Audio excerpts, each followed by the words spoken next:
بسم اللہ الرحمن الرحیم۔ اس کا کرم تو عام ہے ہر ایک کے واسطے، کوئی کتنا لے سکا یہ مقدر کی بات ہے۔ موضوع سخن ہے اسلام امن کا پیغام۔ لفظ اسلام سلم سے ماخوذ ہے، جس کے معنی امن اور سلامتی کے ہیں۔ میرے اور آپ کے پیارے آقا حضرت محمد صلی اللہ علیہ وآلہ وسلم نے مسلمان کی تعریف ان الفاظ میں فرمائی: مسلمان وہ ہے جس کے ہاتھ اور زبان سے دوسرے مسلمان محفوظ رہیں۔ یعنی ایک سچا مسلمان بات کرنے سے پہلے سوچتا ہے کہ میری اس بات سے کسی کی دل آزاری تو نہیں ہوگی، اور ایک مسلمان کا ہاتھ آگے بڑھتا ہے تو کسی گرتے ہوئے کو تھامنے کے لیے، کسی غریب کی مدد کے لیے، اور کسی حد سے بڑھتے ہوئے ظلم کو روکنے کے لیے۔ اسلام تو آیا ہی ہے محبتیں پھیلانے کے لیے اور نفرتیں مٹانے کے لیے۔ اسلام نے محبت اور پیار کا جو درس ہمیں دیا ہے، وہ ہمیں دنیا کے کسی مذہب میں نہیں ملتا۔ حقیقت ہے یہ تو نہیں ہے فسانہ، محبت سے تسخیر ہے سب زمانہ۔ محبت ہے رحم و کرم کا سمندر، محبت ہے صدق و صفا کا خزانہ۔ امن ہو یا جنگ، حضور نبی اکرم صلی اللہ علیہ وآلہ وسلم سراپا رحمت تھے۔ تاریخ اٹھا کر دیکھ لیجئے، دنیا کا کوئی سپہ سالار ایسا نہیں جو لڑائی میں نرمی یا لحاظ کا برتاؤ کرے، بلکہ وہ لوٹ مار کا بازار گرم کرنا اپنا حق سمجھتا ہے۔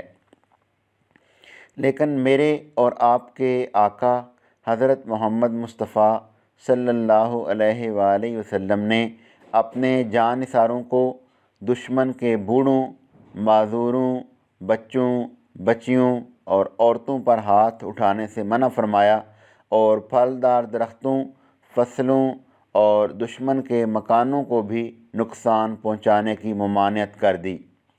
رحمت عالم صلی اللہ علیہ وآلہ وسلم کا عظیم کارنامہ فتح مکہ کے وقت ان مجرموں کو عام معافی ہے جو کچھ دیر قبل اپنے ہولناک انجام کے منتظر تھے، مگر آپ صلی اللہ علیہ وآلہ وسلم نے اعلان عام کر دیا کہ لا تثریب علیکم اليوم، یعنی آج کے دن تم سے کوئی باز پرس نہیں۔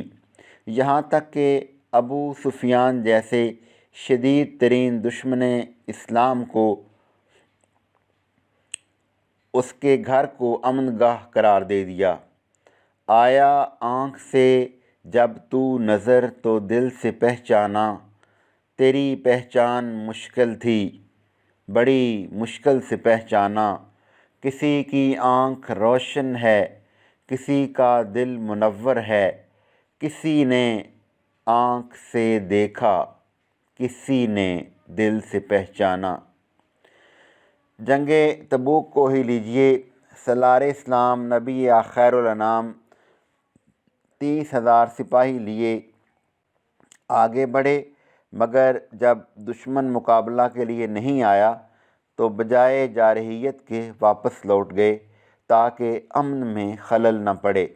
ان کی جگہ اگر کوئی اور ہوتا تو شاید ایسا نہ کرتا، اور عورتوں، بچوں اور بوڑھوں کو نقصان پہنچانے کے ساتھ ساتھ درختوں، مکانوں اور دوسری املاک کو بھی تباہ کر دیتا۔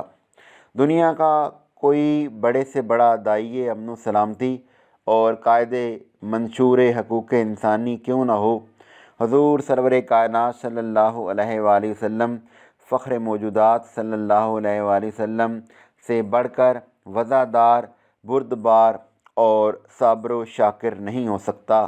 دنیا نے نفرتوں کے باندھے تھے بند، لیکن آپ نے محبتوں کے دریا بہا دیے ہیں۔